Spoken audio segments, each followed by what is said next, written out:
Salut à tous, aujourd'hui on va réaliser un objet décoratif, donc c'est une hache, voilà la hache dans le jeu God of War pour ceux qui connaissent, avec pour ça une poutre que j'ai trouvée. J'ai pas beaucoup de bois moi dans l'atelier, je travaille plus le métal donc j'avais cette section de bois, donc c'est du chêne. Voilà, c'est peut-être pas le bois idéal pour faire une hache, mais on s'en fout vu que c'est un objet déco. Voilà, donc allez c'est parti, on va commencer par découper le manche et ensuite on passera aux différentes gravures et au meilleur la partie métallique. Allez go!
Et voilà le résultat, tu vois, donc c'est la pièce de bois du début. J'ai pu découper le manche avec les mêmes formes que celle du jeu. Donc voilà, impeccable. On va passer à la gravure maintenant. Hop, elle se tient comme ça. Et en bas du manche, il y a une gravure, donc c'est... je vais vous montrer ça. Donc j'ai dû redessiner ça sur papier. Donc là je suis en train de faire les essais de gravure sur la graveuse laser. Je vous montre de plus près les gravures.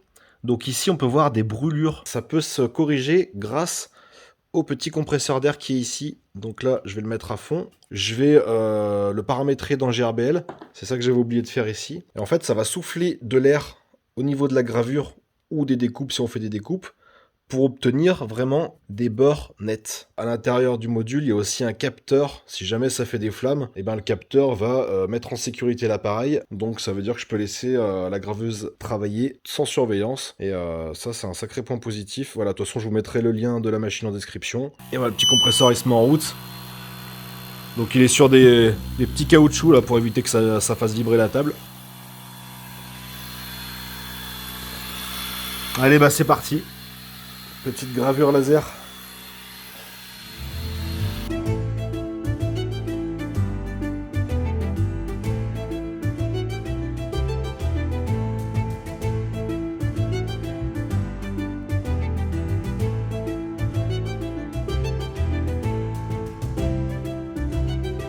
Bon voilà, la gravure est terminée. Alors les détails sont assez bluffants, surtout au niveau de l'œil. Là je vous montre comme ça. Ici, là, le petit œil, regardez comment c'est précis. Donc je suis bien content là du résultat. Voilà, ça correspond à peu près pareil des deux côtés. Donc impeccable. Ensuite, je vais pouvoir tailler ça à la meuleuse, tailler un petit peu les contours. Et là, on va faire une autre gravure tout le long ici pour que ça fasse plus joli.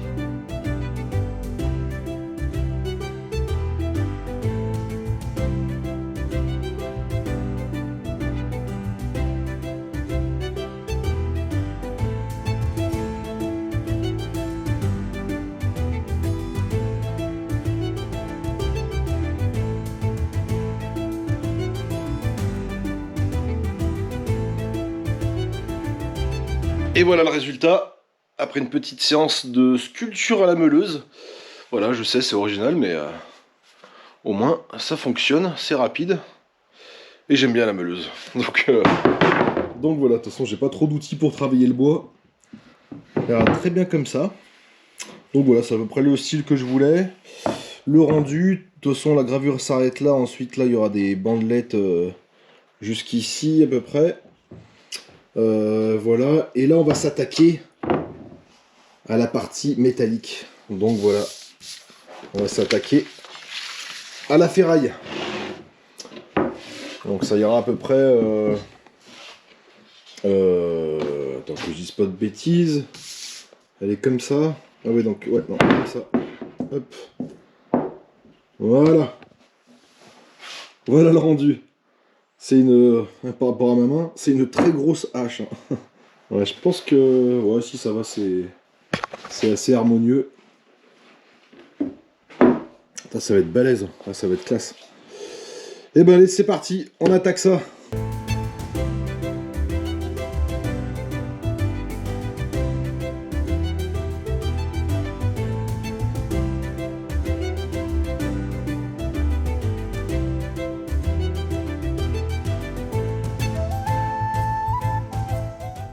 Bon alors voilà où j'en suis. J'ai fait cette pièce. Alors ça sera pas une reproduction à l'identique par rapport au dessin. Parce que bon, il y a plusieurs gravures, enfin bref, c'est à un moment donné il faut faire un choix, hein. C'est où j'y passe toutes mes journées, ou alors j'y passe un petit peu moins de temps. Donc voilà. Mais ça sera aussi joli, je pense. Ça sera différent, mais ça sera à ma façon. Bon allez, on va continuer ça. Je vais couper ces grosses plaques de métal. Voilà, je vais les positionner sur le papier, sur le dessin, pour voir à peu près comment je les découpe. Bon alors, comment couper du métal de 6 mm d'épaisseur? Et ben moi je vais utiliser la nouvelle scie circulaire spéciale métaux.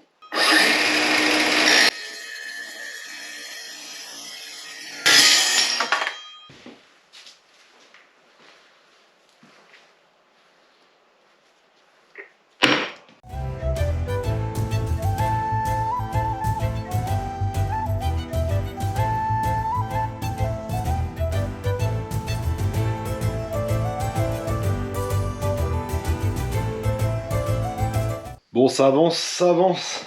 Voilà, donc les parties métalliques sont découpées et sont soudées. Donc là, bah, il me reste plus qu'à faire les gravures. Voilà, faut que je fasse les gravures comme ça. Ok, bah, je vais tracer ça et puis ensuite, petite séance de gravure. Allez, go.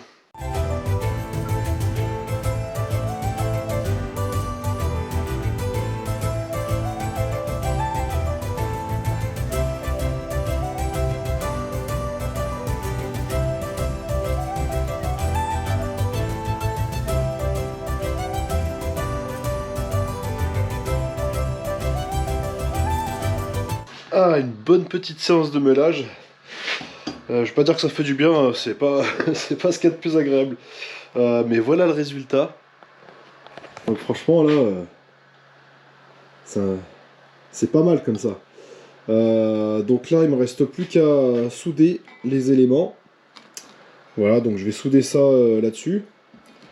Ensuite, je vais y fermer comme ça. Bon, je risque de galérer après pour rentrer le bois, mais c'est pas grave, on ajustera. Donc voilà ce que ça donne.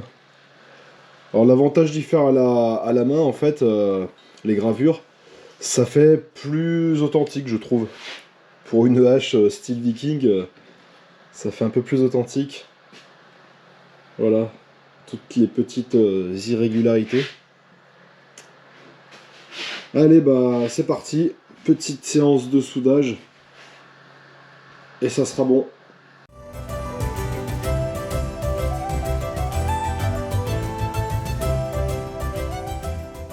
Bon les amis, ça y est, c'est fini. Voilà le résultat. Regardez-moi cette hache de fou. On dirait la hache des nains dans le film Le Hobbit. Putain,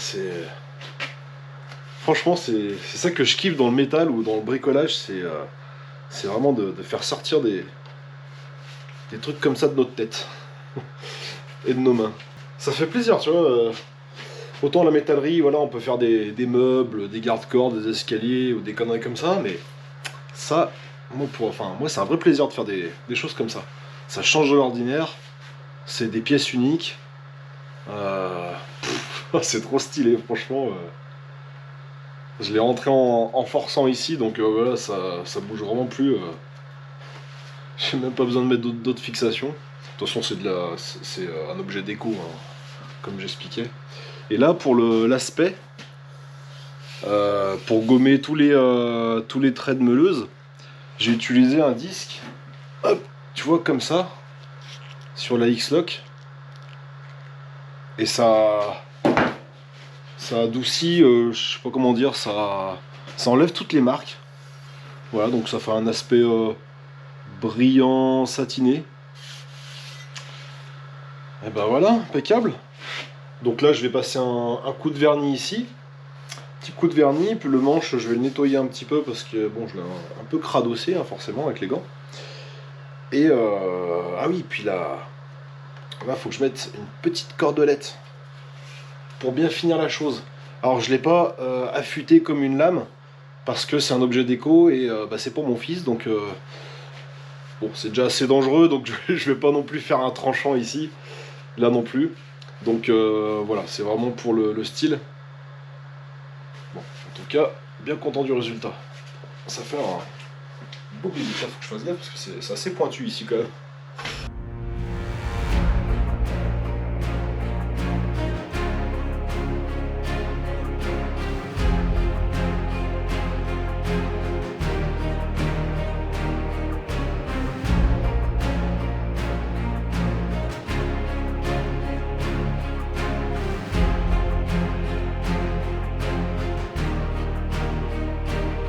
Bon voilà, c'était un petit challenge lancé par mon fils. Voilà, dites-moi ce que vous en pensez en commentaire. Et dites-moi si vous avez d'autres idées de challenge pour les prochaines vidéos. Moi je vous dis à bientôt, à plus, ciao.